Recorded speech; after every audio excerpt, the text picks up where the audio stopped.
And hello everyone, and welcome back to So Very Wrong About Games. This is a board gaming podcast about board games. And Mark, I want to start it off on a good note because my hands are shaking in rage.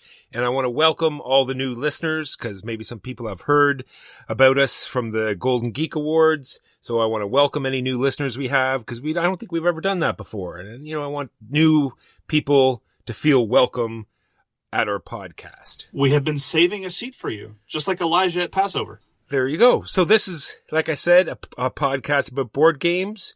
We're going to talk about the game we reviewed last year, which is Teotihuacan. We're going to talk about some games we played this week, some news and why it doesn't matter.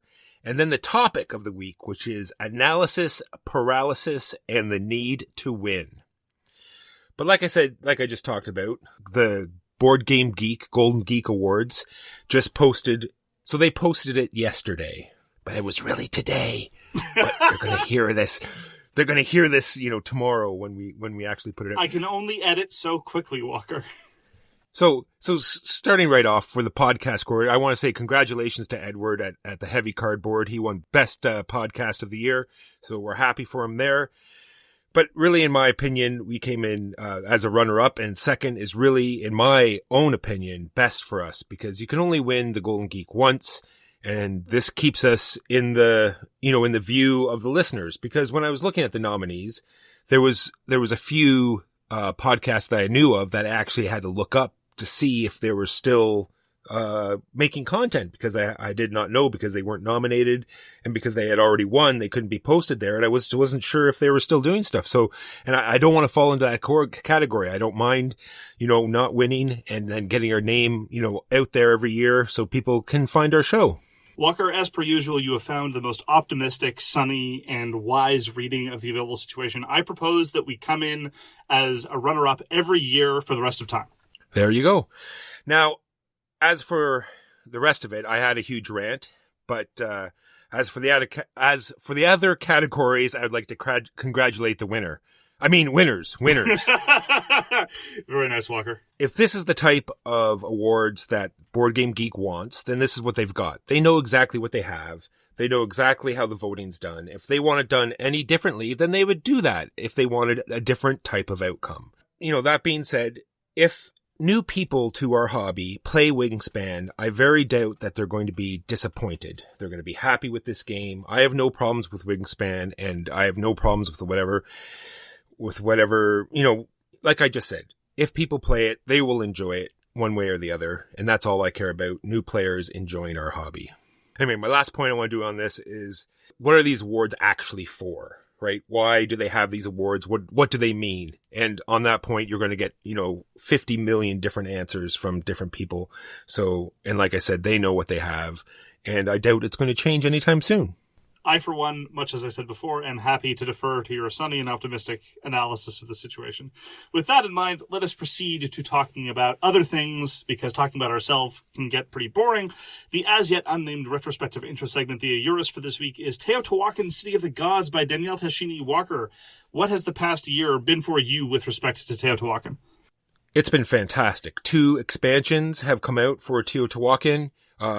I talked about the one that just came out, not overly exciting, pretty small, but the first one that came out where it gave everyone special character powers and an improved solo game and let you change up the board. Sometimes it fell into that problem where the modules were so inconsequential that you actually forgot to incorporate them. And by sometimes you mean always?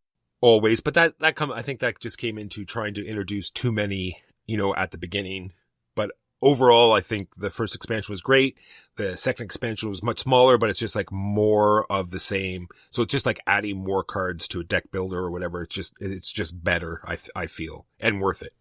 I was a little lukewarm on Teotihuacan when it first came out, and I have to say that it's aged pretty well. Despite the fact that it's only a couple of years old, I really think that in terms of medium weight, relatively focused, but nonetheless reasonably crunchy Euro games, haven't had a whole lot of standouts in the past little while. And I think that Teotihuacan and Gugong both have aged very, very well, and certainly when compared to a lot of the other things that have achieved market success in the interim. So I have played Teotihuacan, I'd say roughly about a third as much as you have in the past year. You've played it a fair bit. I've played it on occasion here and there, but I've always enjoyed it every time. And it's got, as I say, the level of focus that I want out of a Eurogame. It's not a sprawling point salad types of endless nested mechanisms. It's mostly about building stuff. There are a couple different kind of things you can build, admittedly, but mostly it is about the building stuff. And I've really come to appreciate the output of Daniele Tascini, who designed Teotihuacan. And he and a number of other Italian designers, like Tommaso Battista and Paolo Mori, are really, I think, some of the best Euro game designers for middleweight management Euros. And I think that Teotihuacan's some of his best work. It's still not, I think, the most gripping in the world. I wish it hung together a little bit more. I find the cacao costs a little bit unintuitive to this day, but I'm definitely more pro Teotihuacan now than I was when we first reviewed it, and I was reasonably positive on it at the time. Yeah, the flow is great. It looks fantastic. You're actually building something, and it has like the tile laying. You're building a huge thing. The table presence is fantastic, and I'm looking forward to maybe, hopefully, getting it back on the table soon, please. What are tables? Oh, you mean screens? You mean screens, yeah, like right? real, yeah, exactly. Yeah. And that is the game that we reviewed last year, in quotation marks. Now on to the games we played this week. Mark, what did you play this week? I played a game called Vanguard Dawn of War. This is a somewhat less known release by Archon Studio. Archon Studio has a bit of a checkered past. They were originally Protos, and when they were Protos, they put out a game called Alien vs. Predator, and they basically stiffed a whole bunch of Kickstarter backers. There are a whole bunch of people that still haven't been made whole. And there was an ongoing disaster about them trying to sell retail products so they had enough money to fulfill a whole bunch of other Kickstarter backers. It was a mess. And to give credit where credit is due, or rather blame where blame is due, when Archon Studios founded, it was mostly the same people, and they were a bit dodgy about who they were. All of that having been said, I think that a lot of the criticisms directed against Archon Studio for their output since then are very strange. I commented a little bit about this in the context of Awakened Realms when we talked about them last week. I find it very telling. It's kind of a barometer. How you feel about a studio and their output is going to determine the tenor of how you complain about the lateness of their releases. If you like their games, you'll say, I, for one, am pleased that they are taking the time to make sure that the game is designed to specifications, and I am willing to wait, blah, blah, blah, blah, blah. On the other hand, if you don't like them or distrust them, if they're 3 months late, this is obviously because they're criminals. And so I will say that despite the fact that they've been dodgy in their incarnation as Protos, Archon Studio has now put out several Kickstarters and has bailed on none of them. And their biggest sins have been late releases, which is to say Kickstarter releases. That's just the nature of the beast. And again, how you react to late Kickstarter releases is often more about how you feel about the games than the practice itself. But anyhow, setting all that aside, Vanguard Dawn of War is their cooperative / solo tower defense type of game, where it's almost sort of like a MOBA in that you have minions swarming down these lanes, and you play as heroes trying to defend a base against the predations of these minions. It's a little bit like MOBAs, except you don't have an opposing team, and it's a little bit like tower defense, except you don't build towers. It's just you. You are the mobile towers, effectively. And I have to say, when I was reading the atrocious rulebook, I wasn't terribly optimistic. But then again, I never am about Archon Studios releases. This is the same studio that put out Load, the painfully derivative, basically Rum and Bones knockoff, that's nonetheless, in my estimation, pretty fun to play. I enjoy Load. We didn't talk about it in our MOBA roundup a few weeks ago, but again, largely because it's mostly forgettable because it's a Rum and Bones knockoff, but I have fun playing Load. Vanguard Dawn of War, I have to say, I had serious doubts. I enjoyed it. It was dumb, stupid fun. It's nothing particularly creative. You have some movement points, and then you trigger various powers with action points, and you roll dice to kill things. But under the general category of that, I thought it was relatively pleasant. There was new stuff coming up. There was an interesting feature about how the various baddies show up and spawn with different abilities, but it's a very, very simple system that introduces a fair degree of randomness, but without throwing the balance out the window and without making there being too much upkeep. The hero differentiation was very, very cool, and the components were great. Archon always puts out marvelous-looking figures. They figured out a way to do not quite plastic, not quite resin minis, and they're very, very attractive. I will say some of the mini differentiation issues were a little bit wonky. I wish that the minions were smaller or a different color than the main bad guys, for example, but honestly, it wasn't an issue very quickly on into the game. And for what I wanted, which is to say a solo kind of dumb roll dice kill something game, I was very pleasantly surprised. And I will also say it was a joy to interact with physical components again. It was nice just to be able to sit down with some very nice minis and some thick cardstock and so forth. So I have to say that for what it was, Vanguard Dawn Dawn of War pleased me very, very much. I will probably go back to it. The biggest knock against I have it, honestly, in terms of the likelihood of my playing it again, is that it is a fixed player count game. You have 4 heroes. You will always have 4 heroes. And so the context in which I might do that are probably somewhat narrow, because 4 players, I don't know that there's enough engagement there for a player to just play a single hero. I don't know if that's going to be enough to divert them. But on the other hand, if I'm playing with 3 players, well, 3 doesn't divide evenly. If I'm playing with 2, there are lots of 2-player games to play. So this might only be a solo experience. I'm not 100% sure. And it is certainly not worth going tremendously out of pocket for, because it's loaded with Kickstarter exclusives, as you might imagine. But for what I wanted and for what it promised, it delivered. And I had a very, very good time with Vanguard Dawn of War. Speaking of set players, we got introduced to a game called Trieste, which is a 3-player only game. It's what I have written here is it's like Root the card game, because you all have your own personal decks that are completely different than everyone else's deck, and they're all themed, right? So one player is playing the Thieves, the other player is playing City Watch, and the last player is playing the Merchant Guild.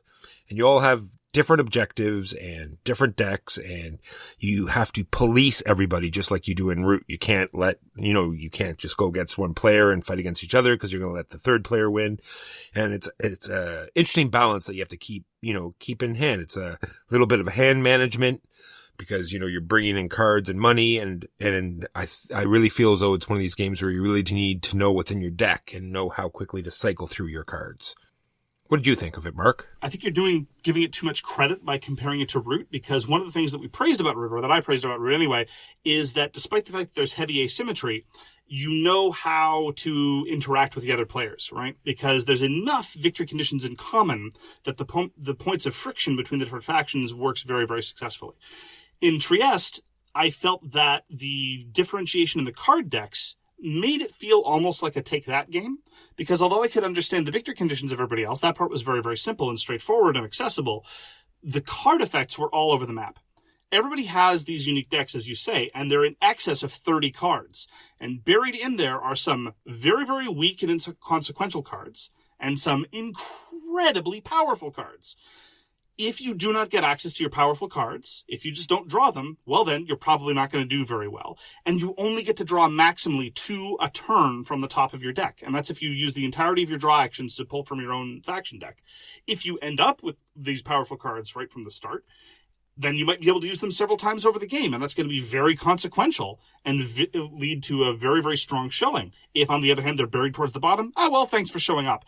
And this is just after the result of 2 playings of Trieste. Very quick game, I'll give it that much. Very pleasantly moving. The flow, as you would say, is very strong. You just draw cards, play cards, resolve them. That's all you're doing, and it moves along at a good clip.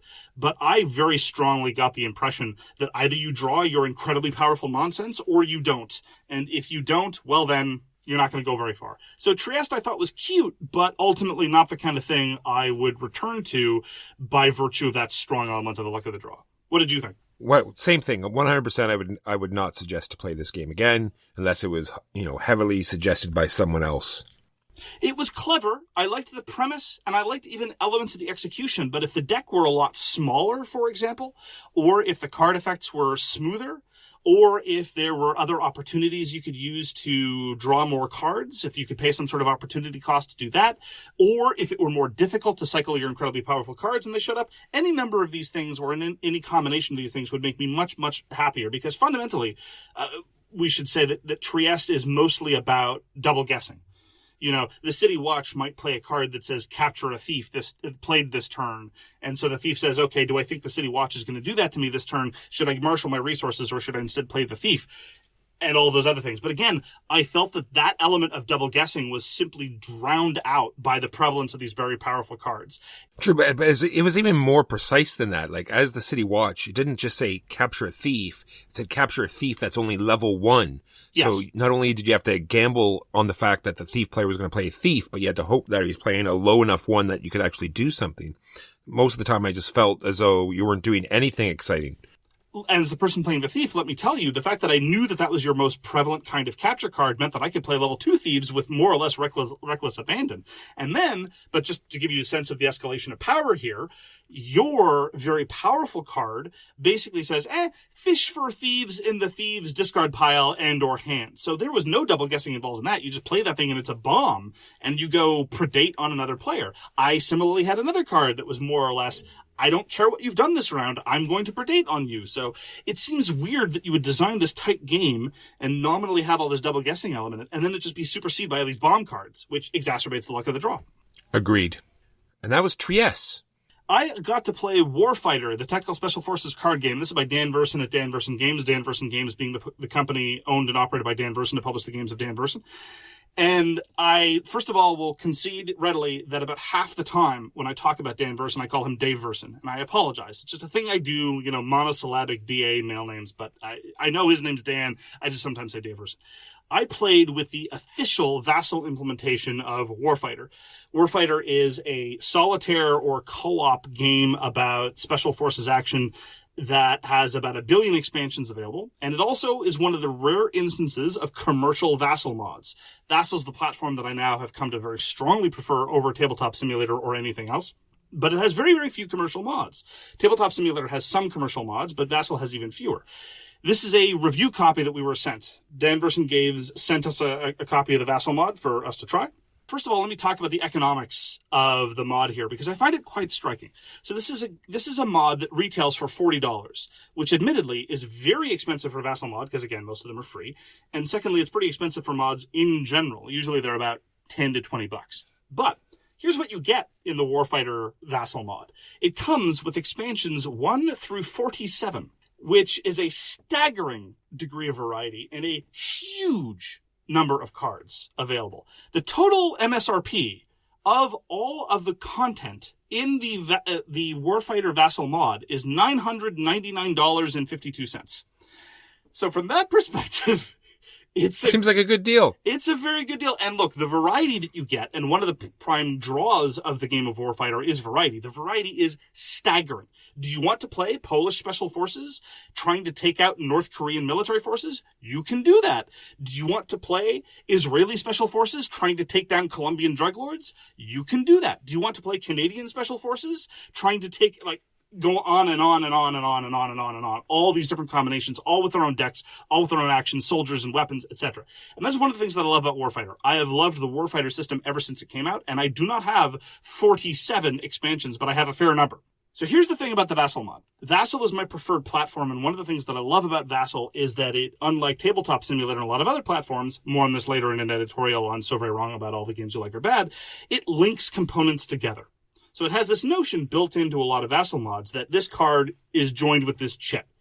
For example, when we were playing the World of Warcraft miniatures game, it has a relatively bare bones mod, but if you have an action card that says tap this to spawn a tiger, you can right click on the card, and one of the options on that pull down menu will be find me the chit for the tiger, and then it will spawn that chit. And so you don't have to go looking in other menus, you just drag it over to where you need. Warfighter kind of sort of does this, but not very well at all. For example, if you need to inflict a kill on an enemy, in the real life version, what you do is you fish out a kill marker and you put it on one of the target reticles of the card.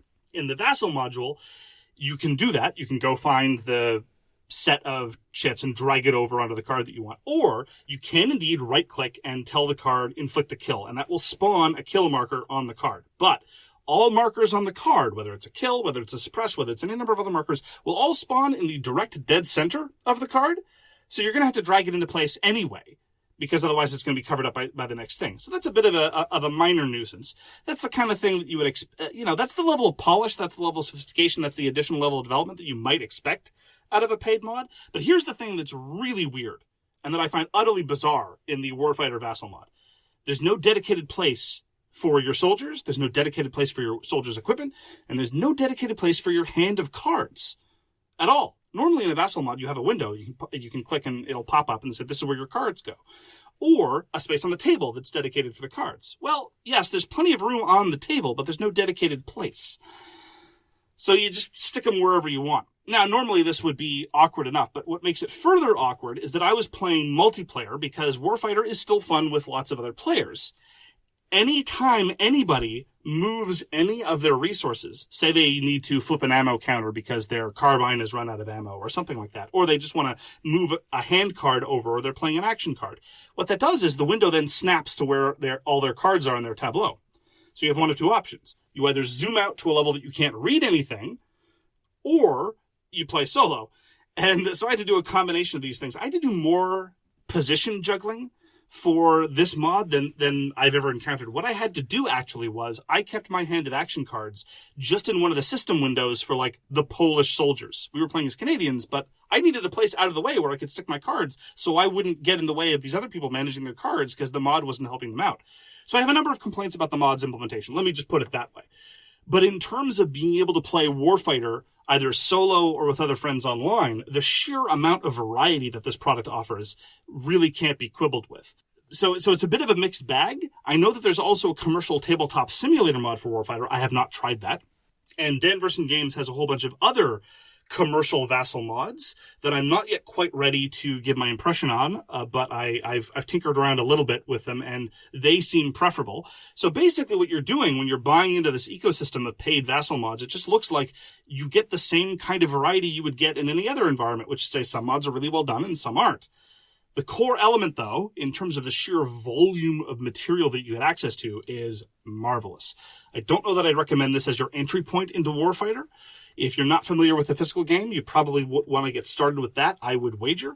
But if you're seriously considering, do I want to buy a whole bunch of expansions, and or if you would really like to be able to play it in a digital format, I think that the Vassal mod deserves some serious attention, even though on the scale of mods, it's relatively pricey. So all of my previous comments about Warfighter being a very, very fun, albeit simple and straightforward game, still there. One of the key virtues of Warfighter is its astounding variety in terms of venues and assets to deploy, very much like a miniatures game.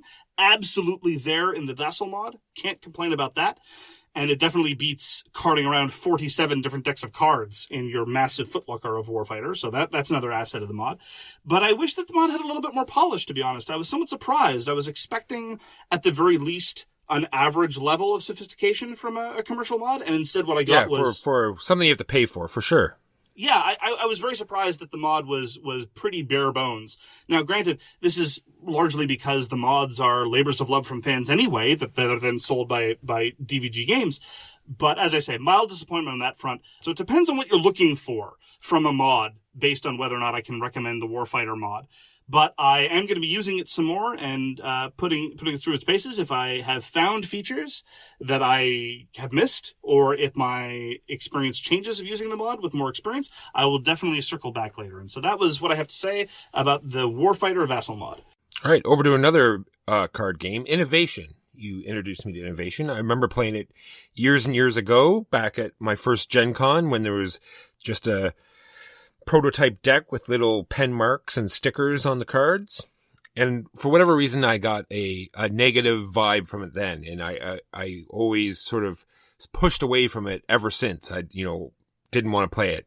But since, this, all this digital stuff coming out, it had a great, implementation on Board Game Arena. So I thought I'd give it another try. And I don't have any more reservations except for the fact, if it's a large multiplayer game, I don't know, how many players can you play up to? Like 4. Is 4 the max? 4. If you're playing a 4-player game in real life, I think, managing all of those symbols might be a little painful, because there are some actions that everyone on the table can do if they have the right symbols. And then you're going around trying to count all these. What the Board Game Arena, implementation does, it on the side, it shows all of the symbols and how many everyone has, and I think it's just the better way to play. I think we got through that game awfully quickly. The implementation or the program, did all the work for you, and I can see in that game there'll be a lot of things that you might accidentally forget to do because you didn't realize that triggered this, or you didn't realize you got to draw a card, and this just automatically threw you cards when you were supposed to get them, and forced you to do things that every time you're supposed to do something, so there'd be no way to forget anything. And I think this is by far the best way to play this game. This was effectively your reintroduction to the game. Yes, you'd played before, but for many intents and purposes, this was your first play. And we played a 3-player game. That is not the best way to introduce innovation. 2 players is definitely the way to... Some people adore innovation and refuse to play anything but 2 players. I am not one of these people, but for a first play, 2 players is ideal. And it is nonetheless the case, despite the fact that this was your first play and everyone else had played at least a couple times before, everyone was in one card of victory by different victory conditions. Innovation is a marvelously flexible game. You were getting pounded on hard in the mid-game. Dr. Stallone was predating on your score like crazy, and you made a couple of comments to the effect that you felt like it was impossible for you to win. I did not react with as much grace and as patience as a man of your eminent qualities deserves. I basically told you to shut up and suck it up. But by the end of the game, you were a card away from winning by one of the conditions. I was a card away from a different condition, and et cetera, et cetera. This was perhaps slightly exacerbated by Board Game Arena's absence of an undo. I literally clicked on the wrong card, and that might have been decisive, but anyhow. I agree with you that once you get up to higher player counts, it gets very difficult. Traditionally, in person, when you're playing 4 players, the way I like to play is in teams, and that simplifies matters somewhat, because then you only have to worry about one opponent effectively by virtue of that. But you're right, tallying up the icons can get a little bit weird. But I will say this, though. Tableau builders are a dime a dozen, and we've talked a lot about tableau builders, the ones we like, the ones we don't like. And even my favorite, Race for the Galaxy, is not heavy on player interaction. That is one area where innovation succeeds in spades. The player interaction in innovation is constant, and it is one of the key drivers and helps to differentiate it from legions of other also-rans in the genre. Now, the cost you pay for that is tallying icons, but I think it's a cost worth paying, especially since the importance of icons further reinforces one of the characteristic elements of Asmadi games and Carl Chudyk designs, the importance of tucking cards in the right place and having cards splay in the right way and having your tableau develop in neat, organic ways. I adore innovation. I'm glad you enjoyed it. I'm always willing to play innovation. I wish I had more experience with the expansions, because like a lot of other games with expansions, you really shouldn't play with expansions your first time through, and I'm constantly introducing the game to new players. But and also the expansions aren't really available in online implementations. But even with all that, I've played the base game several dozen times, and I'm always willing to play again. It's a marvelous game. I'm glad you enjoyed it. Looking forward to playing again. Splendid. The first game is definitely a wash, and you definitely are going to be better off knowing all the cards. And I hope we just have more time to dive deeper into this game. Well, on the topic of having to know the cards, because this is an area where I feel like I'm out of step with a lot of board game players, because a lot of people talk about how in innovation you should really know the identities of the cards. And I played Twilight Struggle. Twilight Struggle is another poster child in the tradition of people saying you have to know what the constitution of the decks are. I'm not sure I agree, because when I play games like this, I tend to play far more tactically, I think, than a lot of other people do. And I'm just willing to let the cards come up and do what they do and try to react based on what's in my hand and what my opponent plays at the time of. Now, there's obviously a continuum. In innovation, I remember cards when they come up, but I don't plan for any cards at all. Oh, you're playing it wrong then, Mark. I don't prepare for gunpowder. I don't prepare for the pirate code. I don't even prepare for the icon shift in Age 4. But anyway, when it comes to Twilight... You're awful. Yeah, apparently. When it comes to Twilight Struggle, there's only a small number of cards that I care about, namely the scoring cards, Nasser, maybe Remaining Abdication, and maybe Castro. But anyway, setting all that aside, I played Twilight Struggle with the freely available Vassal mod, and I have to say, this Vassal mod is hot like a curry. It automates absolutely everything. It knows how all the cards work, and it knows how all the card interactions work. It is the best digital implementation I've ever played of anything, bar none. Seriously, it is so well done, so clean, so intuitive, so feature complete. I adored that part of it. And Twilight Struggle, I haven't talked about a lot on this show, mostly because the partner with whom I played Twilight Struggle is very distant from me. But guess what? All distances are relative now. Doesn't matter whether they're across the street or across the world. They're equally distant to you. And so Twilight Struggle is, as almost everyone knows, the not a war game, card-driven war game by Ananda, Gupta, and Jason Matthews about the Cold War. I love the historical setting. I know the 20th century doesn't really turn your crank in terms of settings that really appeals to you, historically speaking, but I am a big, big fan of the Cold War, and one of the things that I adore about Twilight Struggle is how it models successfully bankrupt geopolitical doctrine of the Cold War, and they're very open about this in the designer's notes. Twilight Struggle is a simulation of a whole bunch of geopolitical ideas like containment theory and the domino theory that are nonsense. And I really enjoy that kind of acknowledgement that they're modeling like an absurd counterfactual. And I just love all the different card effects and the give and take and the way that it's basically a game of trash management. Every turn of Twilight Struggle gives you a series of tortures that you have to live through and cards that you don't want to play, but you have to. And a whole bunch of things that look terrible and will certainly guarantee victory by your opponent. But guess what? Your opponent is suffering just as badly as you are. And the tension and the doublethink and the sort of head fakes and deception involved, absolutely beautiful. Twilight Struggle deserves all the praise that it's gotten over the years. Yes, it could do with some cleaning up. Alignment rolls, for example, are dumb and generally speaking not used, and a level of rule cruft that could largely be excised. But I have to say that those are minor quibbles, and all the other difficulties of having to know when the scoring cards come up, and some things about luck of the draw and perceived imbalance. By the way, play with the Chinese Civil War variant. That is my officially recommended way to play Twilight Struggle in terms of evening out the balance. Marvelous game, one of my perennial favorites, and it has a beautiful free implementation. There's no excuse not to try it. If you want to play a 2-player card-driven game, Twilight Struggle is definitely one to check out, and I'm so happy to come back to it. Yeah, like you said, I don't know what it is about that era, the Cold War. Like, I love World War I, II, Vietnam, Korean War, and then it gets to the Cold War, and it's just so painful for me. All right, for my last game, I'm going to talk about a family game that I unboxed on that video. It's called Coralia. It's this really cool underwater game where you have these friendly looking turtles and divers and boats and coral and seashells and pearls and treasure chests.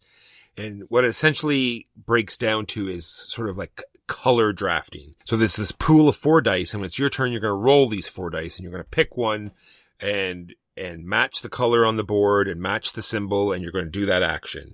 And it's like set collection. So you're either, drawing fish or drawing, seashells or star scoring points. And then when it's the next person's turn, they are to bring the dice pool back up to 4. So you're sort of analyzing the board, and you're seeing the different color coral areas that can use more dice or have the actions that you want. So you draft that color. So you're not dropping that action, but you're giving yourself a better chance of getting that action. And then you roll, and it just keeps going around the table. And I think it has that one thing where it's simple enough, or a nice gateway game where you can just do like a cockroach poker or a skull, where it just plays itself, or you can go even deeper and you can, use this, second level of strategy and actually, get some enjoyment out of it if you're a full-time gamer. Glad to hear. Designed by Michael Rieneck, and it's put out by HUCH Games. Is that how you pronounce that? HUCH?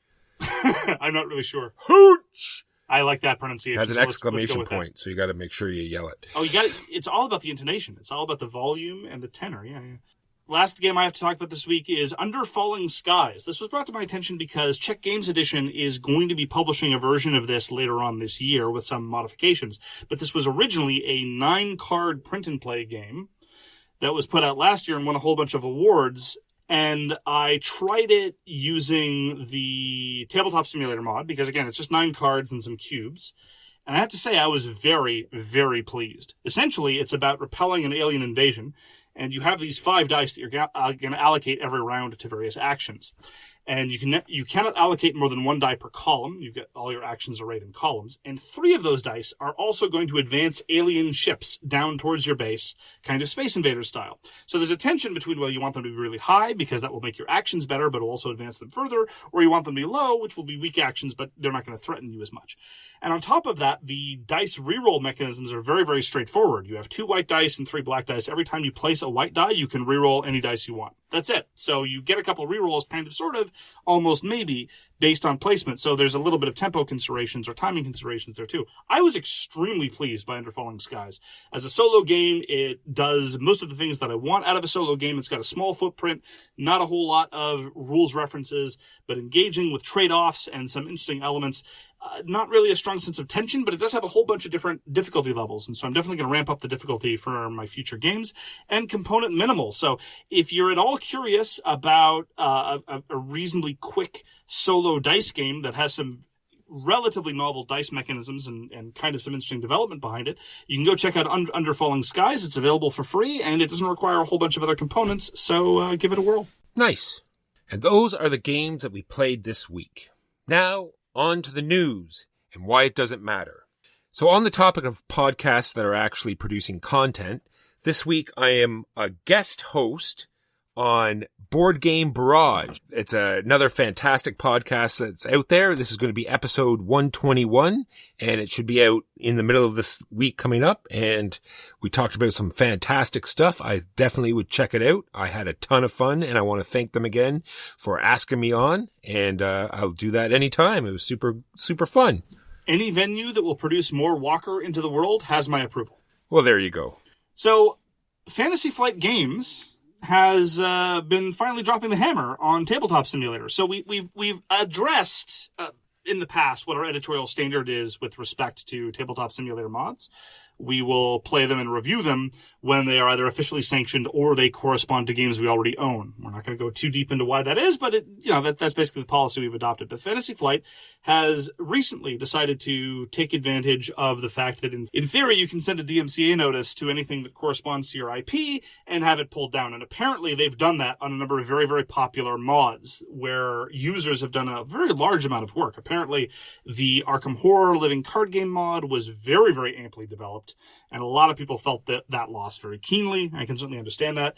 I mean, it certainly goes to show the sort of hazard that you engage in when you devote a lot of effort to Tabletop Simulator mods or mods in general when you don't have the publisher's approval. I will also note that in the ecosystem of Vassal, which is my preferred venue, as I keep talking about, Fantasy Flight has had a different stance towards the community, which is basically they will let you upload whatever you want so long as the game is not feature complete on the strength of the mod by itself. For example, in the Battlelore 2nd Edition mod, the victory condition cards are blank in the Vassal mod. So you have to have a copy of those victory condition cards in order to play the game.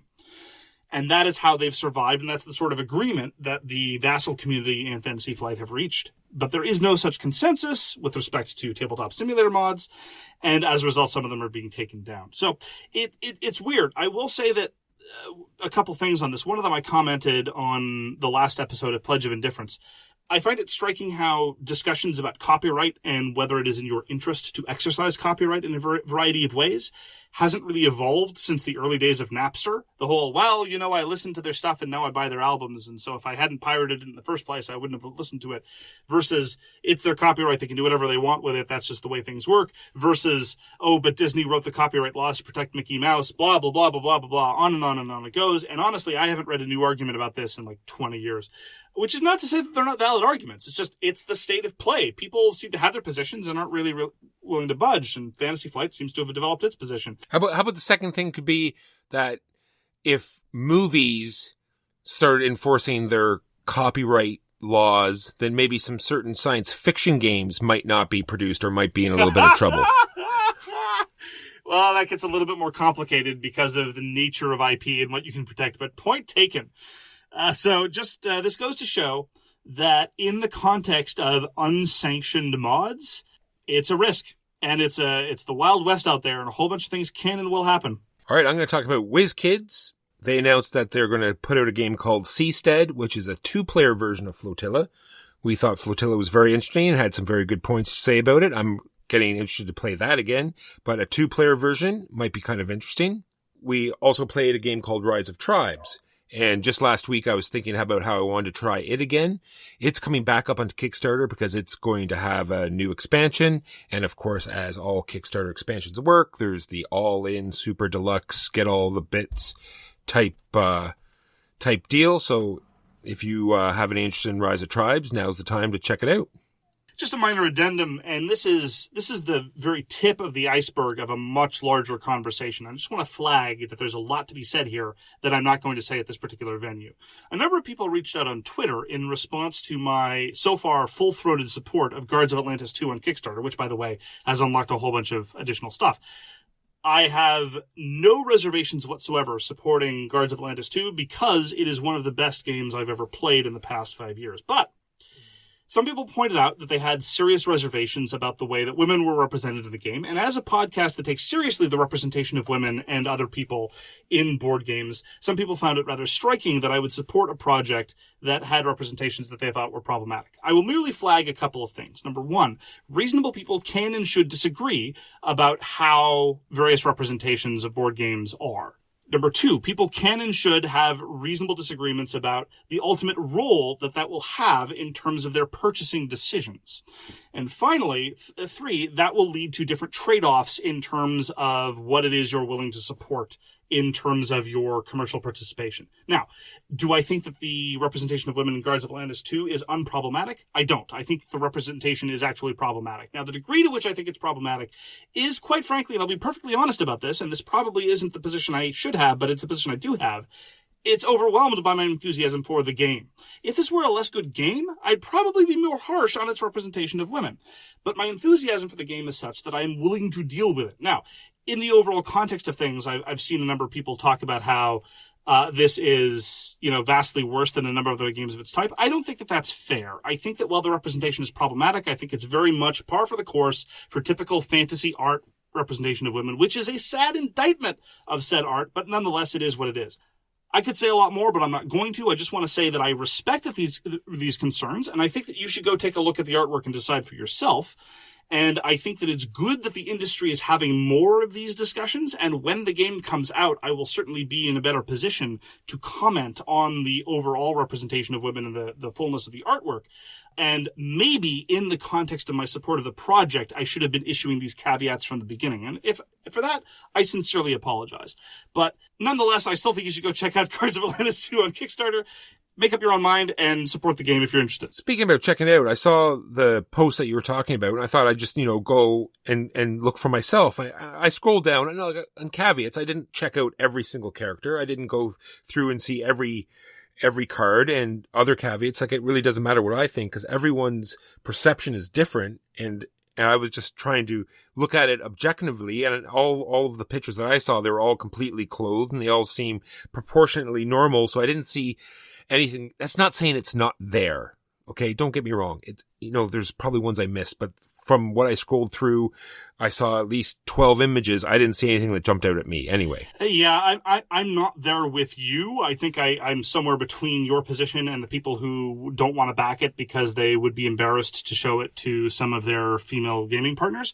I think that the proportions of the women are unfortunate. I think the poses of the women are unfortunate. And I think that generally speaking, the costumes, although not egregious, could use a little work. So, as I say, this is the tip of a much, much broader conversation, and I certainly don't want to blame Guards of Atlantis 2 as being some sort of object lesson of problematic representations of women in fantasy artwork, because as I said, this industry that we talk about, it hasn't exactly been covering itself in glory over the course of its existence on this particular topic.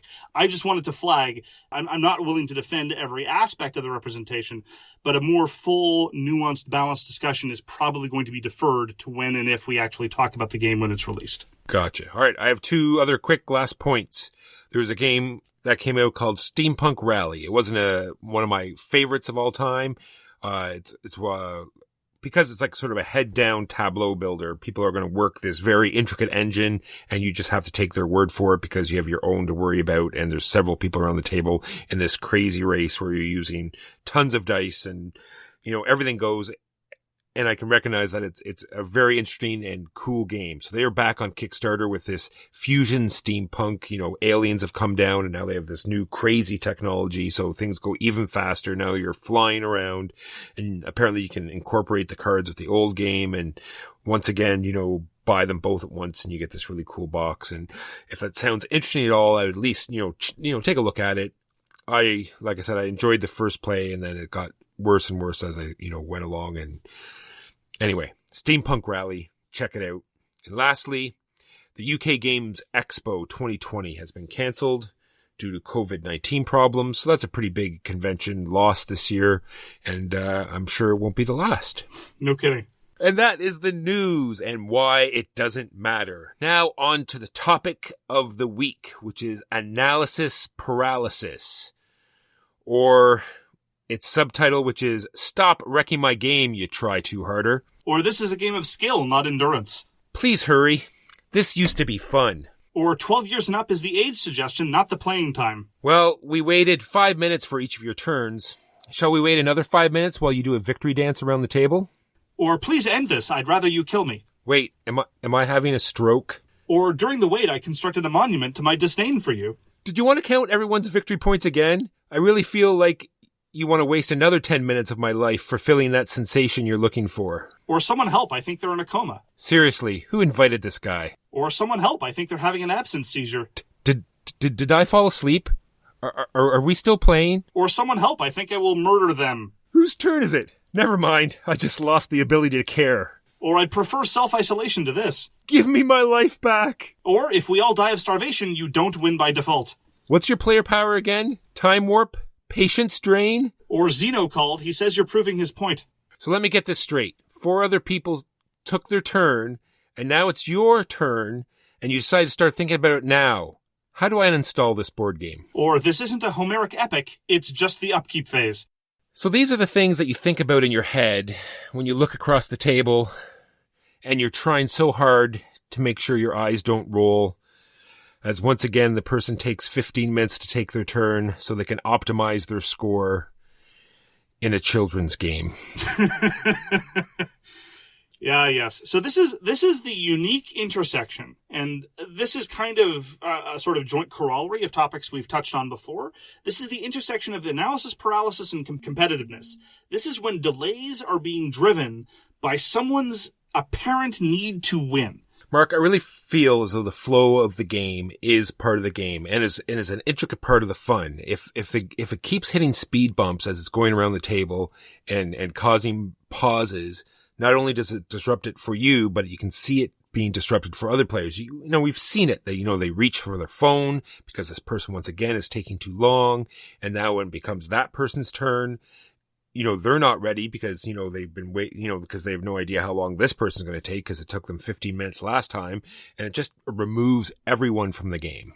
It's really bad. And here's the problem. Well, we'll talk about a number of these problems, but generally speaking, I don't know any way to deal with it. This particular manifestation. This idea of individuals, and some of them are really smart, some of them aren't very smart, some of them are very good gamers, some of them aren't very good gamers, but it's not so much the capability that's the problem. It's this desire to avoid misplays or to find optimal plays that can bring a game to a screeching halt, and for this I know of absolutely no remedy. It is awful, and it is endemic to our hobby, and I don't know a way around it. When dealing with other people, I don't do this, you don't do this, we're talking about other people here. We're the good people, we're the victims. But we don't know how to deal with these perpetrators. True, and I'm wondering if you're worried about getting the optimal move every time, does it not just turn the game into like a puzzle? It's like they say, this is the right way to start a game of Action Allies, or this is the right, well then isn't the next move a certain way and the next move, and is it, so can't you just eventually break every game down to exact moves and this is how it plays out if you're trying for the optimal thing every single time? Well, but here's the thing. The people who are driven by that kind of consideration, scripted openings, scripted patterns, the people who memorize how to get to the factory in 15 turns inside or whatever, these people don't take forever to take their turns. These are the people that kind of suck the joy out of the game for themselves, from my perspective. Well, let me put it a different way. These are the people who play games in a way that I would not want to, that I would not enjoy. But they don't hold up the rest of the table hostage because they know what they're going to do. They've figured it out. They've played it so many times. It's like the player in Puerto Rico. There's a difference between the player in Puerto Rico that thinks that it's painfully obvious that you should take a certain role under certain table conditions. If they want to go do that, that's fine. Go with my blessing and go do that thing. But there's a different kind of attitude. The kind that's going to give you crap for playing, quote unquote, incorrectly. They're the ones who ruin Puerto Rico and hold everyone else's fun hostage. Similarly, with respect to AP, if you're hyper analytical and you just want to memorize scripted openings to anything that's amenable to that, by all means, go do that. That's fine. Go crush your opponents or whatever. But if you're going to take 15 minutes to sit there and waste everyone else's time, that is where I start getting judgy. Yeah, I'm just, like, I don't want to say it's a lot harder. Like we talked about this just a few days ago, especially in this digital space. But when I'm looking at a board game, it's, I'm not saying that this is how I see it. I'm just saying it's like Neo in the Matrix. You can see it unfolding in front of you, right? Like you can sort of see how the game is going to progress. You can see how the turns, you can see, where your optimal thing may lie, what thing you really should get next turn. And it's a lot harder in the digital space because you don't get to see the whole board. It doesn't come alive like it does when it's right in front of you. So that's just like the one. Well, I would certainly agree with you that the spatial awareness when playing games is harder in digital implementations. This is one of the reasons why I don't like playing digital implementations. I don't have a good sense of the totality of what's going on. You know, I can't just glance down at my hand and then glance at someone else's tableau. I have to laboriously scroll over to see all these things. So usually I just don't. But yeah, you're absolutely right. There's a certain level of abstraction, of a certain sort of go with your gut, of an intuitive style of play that fundamentally appeals to me. And one of the reasons why is precisely because I think it leads to a better social environment. There's a quote that I've invoked before from one of my friends in Massachusetts, which I think is definitely true here. Misplays are interesting, play faster. Because misplays are fascinating. And anybody who studies, for example, chess will agree. It is the misplay that leads to interesting game states. The notation being in, the sort of exclamation point question mark or question mark exclamation point when you're talking about chess notation. Those are the really fascinating ones. And so when people are just, again, if people are slow because they don't understand what's going on, that's one thing. That's one kind of problem. But when they're recalculating the score from scratch yet again, and it's very clear that they're already winning or they don't have a chance of winning or whatever, and it's clear that competitiveness is driving this, it makes me so frustrated. That's one thing I've written here. Do you think making mistakes is part of the game? Is that like an intricate, like when people are designing the games, do they think about, oh, it's going to be great if they misplay this part, or do you think that's like worked in, or do you think that is part of gaming, making mistakes sometimes? It depends. There was actually on the topic of Guards of Atlantis 2, there was a discussion about this on the Guards of Atlantis 2 forums where Artyom Nichipurov was talking with a bunch of potential backers, where Artie was saying misplays are part of Guards of Atlantis 2. And this is one of the reasons why he doesn't want there to be perfect transparency of information at all times. He doesn't want everyone to know all the values of everyone's cards at all times, even though technically it's hidden trackable information. It's one of the same reasons why you don't have open scoring in Tigris and Euphrates. It's hidden trackable information. Same thing with the Castillo. There's this notion that you should design games to favor, at least in some contexts, a more intuitive rather than strictly calculational style of play. But that's a design philosophy.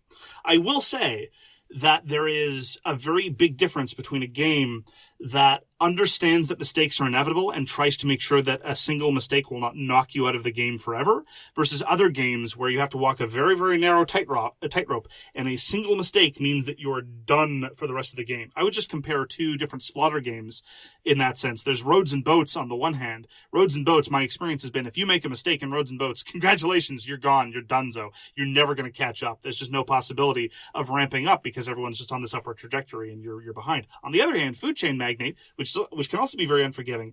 You can get pounded for a couple turns, but if you take a step back, as I constantly say, if you're able to take a step back from the game state and say, how can I turn this on its head? How can I reorganize my company? Who can I hire? Yes, the next two turns are going to be rough, but how can I come back 3-4 turns from now and completely upend everything?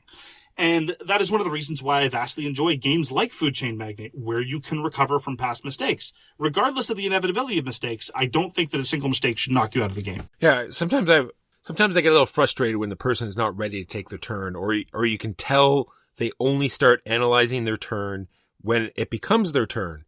And some people might make the argument, well, the game state might change before it's their turn. But when I'm playing, do you not set priorities on something? This is what I want to do, but it might be gone. So if that's gone, then second priority is here and third priority is here. And it can work for all sorts of like worker placement. If someone takes that spot, well, I'll go, this is my next thing that will help me. Or yep. I have to take this first. And if that's not available, then I'll, do that. I don't, maybe people's heads work differently and maybe they just can't process it until they know for sure what the game state is when it goes, but I feel it really affects the game. Well, you, like me, are willing to engage heuristics in a way that a lot of other people aren't. For example, we were having a mild disagreement about to what extent we might want to know the deck. But you and I, when playing a game like Innovation or Twilight Struggle, would never seek to try to maintain in our head some sort of spreadsheet equivalent, tracking all available cards, knowing when they're going to show up. You would never try to memorize what all the Age 1 cards are in Innovation and say, okay, well, that one I've seen on the tableau, that one I saw come out of my hand, so these are the cards that are still available. If this person dogmas this particular card that I've never seen before against me, what's going to happen? I've seen people who play like that, and honestly, they're not trying to be jerks, But for one thing, I can't imagine that being fun, but it's fun for them, so I'll grant them that much. But number two, when it takes them forever to calculate every single move, I really do think they're putting their own play experience above the play experience of other people. And in that sense, I will quibble with their life decisions. And then there's the point of taking back your turn. Like once you've, complete your first turn and now it's like, wait, I've, blah, blah, blah. I've seen something, right? And I think this is fine if you've like legitimately forgot part of one of your powers, or you forgot something, or you misheard a rule and you say, okay, well, I didn't realize it worked that way. Maybe, is it okay if I just do this? But not solely because I just figured out a way I can get more points. Is it okay if I take this all back and, maximize my points instead? And that's where I think I would draw the line. This is the part on Swag Bingo where you would cross off the box that says Mark reveals himself to be a complete and total hypocrite. Because for all my talks about playing quickly and mistakes are interesting and invoking heuristics, of the people that we game with regularly, I think it's fair to say that I am the worst at doing takebacks. I do takebacks all the time. Not every turn, but usually, on average once per game, which is far more than, in my experience, other people. I think that's a fair characterization. And I should really stop. I should be doing that less. I agree with you that there are some takebacks are more acceptable than others. And generally speaking, insisting on a no takeback policy is not a world I want to live in. But I think I do it too much. And I should follow my own advice and just accept misplays more often. I have something right here. There's always next time. Like, don't worry. If you didn't get the optimal score next time, just, next time you play, you'll be fine. Well, that's just it. This is one of the ways in which misplays are interesting, right? If you play optimally every time, that forecloses opportunities for improvisation, both in the given game and for the next game. So you didn't pursue the optimal strategy this time. Well, that's another thing you can try next time you play the game, when and if you have that opportunity. Then I've seen sometimes him and ha over their turn so long, and it looks as almost they're doing it on purpose, because then they reach a certain point where people start suggesting what they should do and listing out all the different moves they could make during their turn. And so then a conversation at the table starts, and then their optimal move is figured out for them. Yes, the beta gamer problem. But I think that part of this, I talked before about how, in my experience, I have not found a way to convince people who are suffering from analysis paralysis to stop.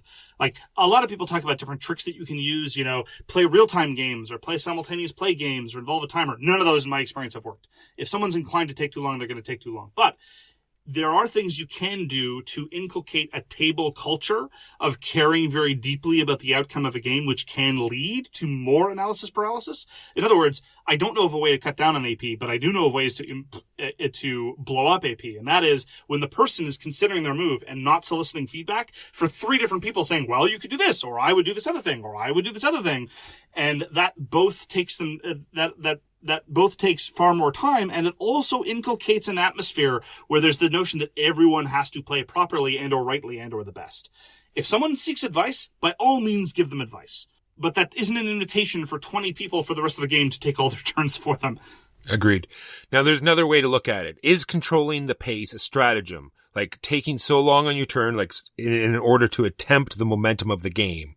Like maybe, there's, this person's attacking this person, like sort of, you can, you know what I'm talking about, right? The game is having a sort of momentum, like it's like going against you or it's going a certain way. Do you like just stop on your turn and, speed bump it on purpose so, it slows down and people sort of think of other ways to go type thing? You think that is a proper strategy, or is it a strategy? Have you seen this actually happen?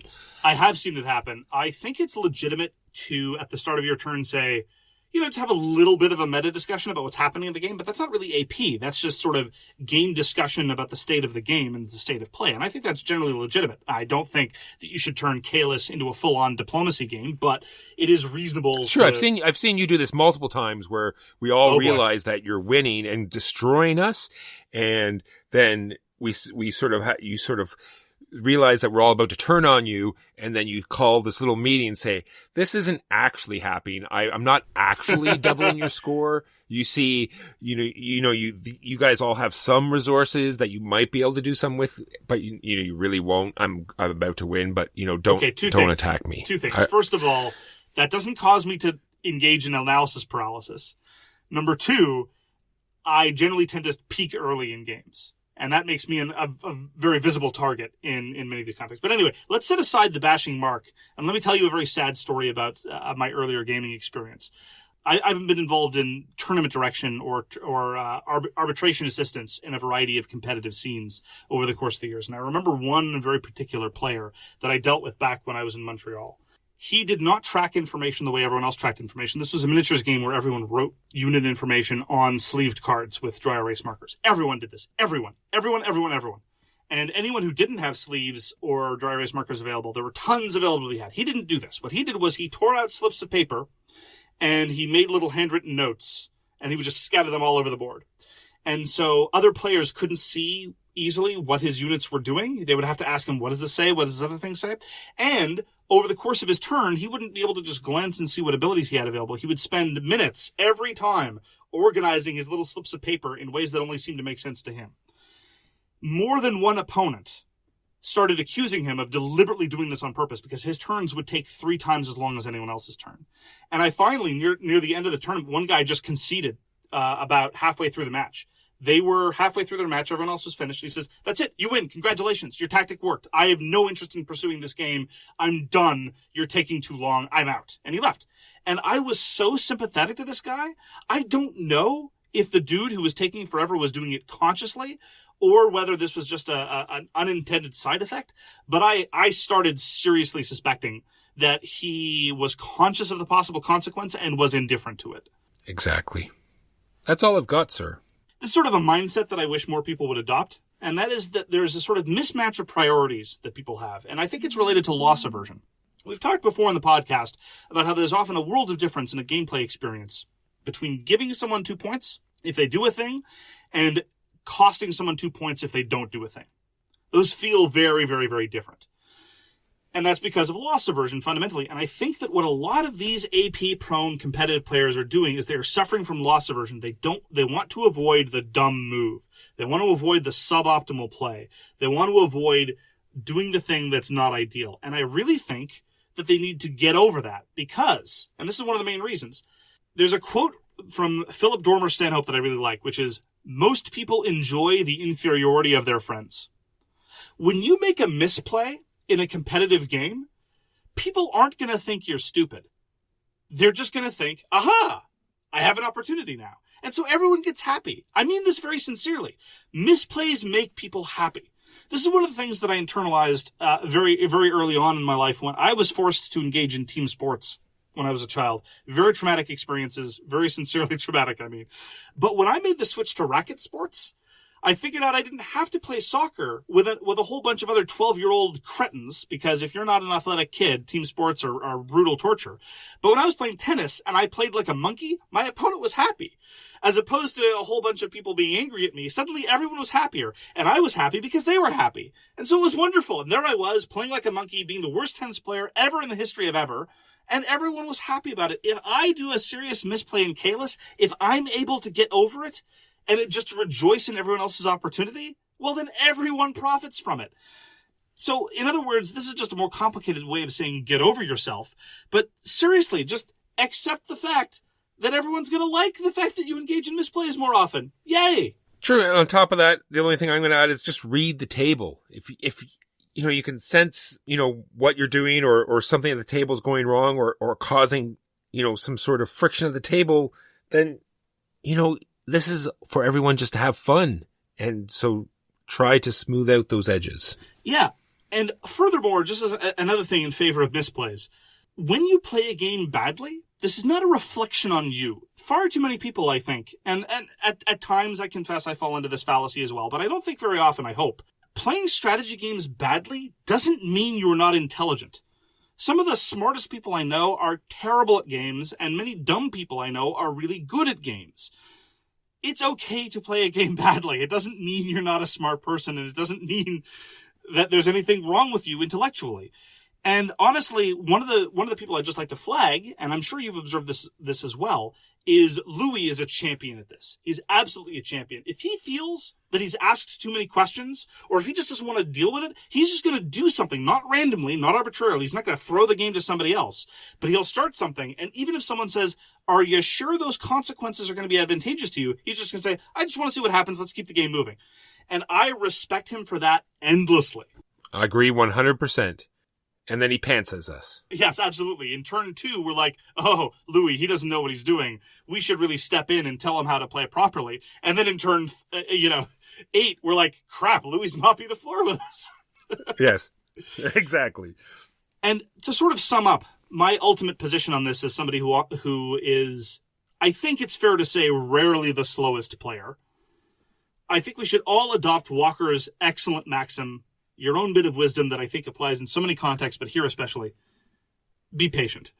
Because I think that this mindset, although I think there are ways that I think we should try to remove people from this mindset and get them more comfortable with misplays and get them away from competitiveness and internalizing competition, you're not going to change someone's personality and entire outlook overnight. And I really do think that this is a function of outlook and personality, so you might just have to deal with it. 100%. Just, take a deep breath and maybe just help them along, find out what exactly it is they're having trouble with understanding, and get the game moving. Or leave them alone. And don't beat them with the box lid. Beating with the box lid is bad because that will reduce the resale value. Wise words. That's going to do it for this week for So Very Wrong About Games. Thank you very much for joining us. If you'd like to get in touch with us, you can reach Walker via his email, justrolledadice@gmail.com. That's justrolledadice@gmail.com. You can reach me, Mark Beatty, on Twitter @TheGamesYouLike. For more public discussion, you can find the So Very Wrong About Games Facebook page, or you can check out our Board Game Geek Guild, which is guild number 3236, and you can find us on Patreon. We read everything you send us, and we will get back to you if we can. Thank you again so much for tuning in, and we hope to see you again soon. And if you like this podcast, tell a friend. Peace! You've been listening to So Very Wrong About Games, produced by Michael Walker and edited by Mark Bickney. Special thanks goes to What Does It Eat for generously allowing us to use their most excellent song, FOS, as our theme. You can find them at whatdoesiteat.com. You can reach us by email at soverywrongaboutgames@gmail.com or on Twitter @SoWrongGames. Thanks very much, see you next time, and always, try to be right, but remember you are so very wrong.